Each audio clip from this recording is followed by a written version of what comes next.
I'd like to ask you about part of the English language, actually a specific word that in polite circles is known as the F word.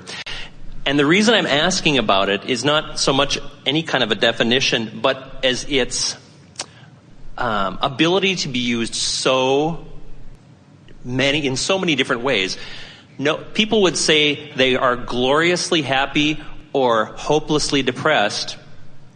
You wouldn't say you're gloriously depressed, but you could take that word and put it in front of either of those two descriptions and get your point across.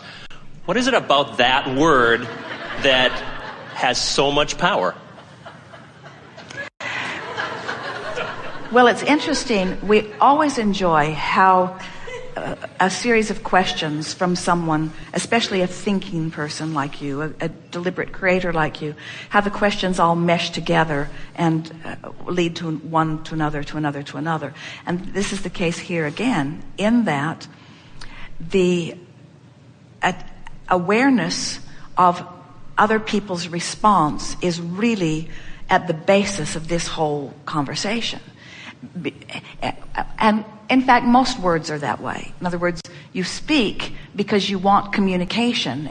But it's what we want to get back to is that subject that you were brought up a little bit ago about really not caring what someone else thinks, and would that be something to strive for? And we say you want to strive for the feeling of your inner being, while you're not striving so hard for what other people think.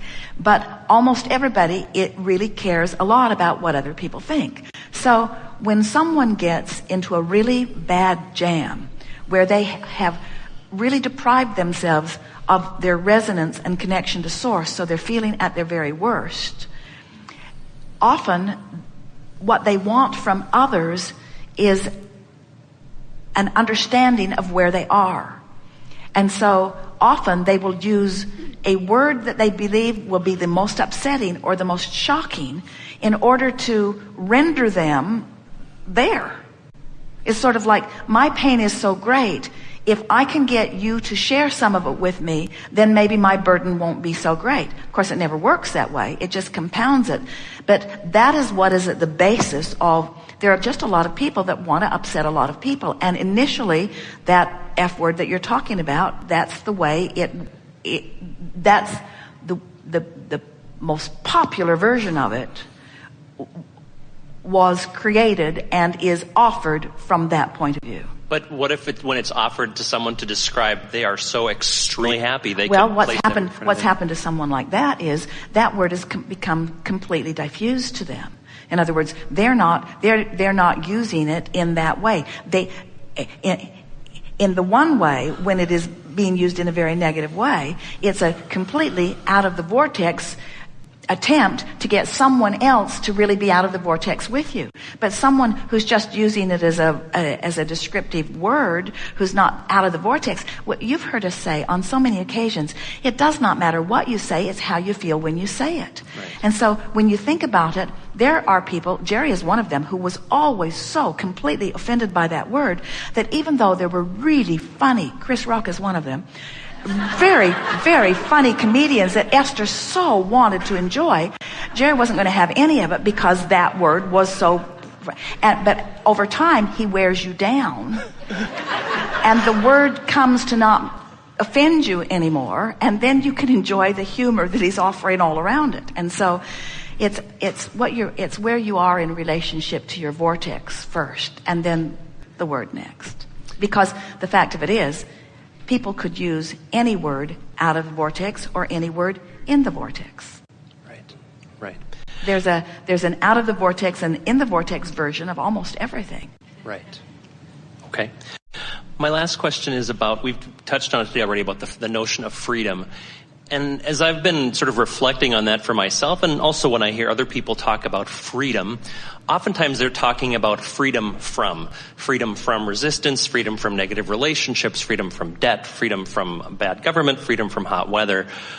But really, it strikes me that if we're going to use that to its fullest advantage, we really want to focus on the freedom to. And I'm wondering if we're ready for a rampage of freedom to from Abraham. Freedom. really good conversation again. And most people, but there's another word again, using freedom out of the vortex or in the vortex, isn't it? Freedom from always sort of knots you up, and the more specific you get in wanting to talk about what you're getting freedom from, the more bound you are. Isn't that interesting? Let's take it just for fun. Let's take it to freedom from an oppressive employer who yells at everybody in order to try to get what's wanted. And doesn't that sort of paint an image? Can you imagine somebody yelling at you, screaming at you to try to motivate you to do something differently? So a really specific thought that feels really awful while you're using the word freedom. So then let's get more general about it. Freedom in a general sense is, in a general negative sense, is freedom from things I don't want, freedom from things that bother me, freedom from negative thoughts.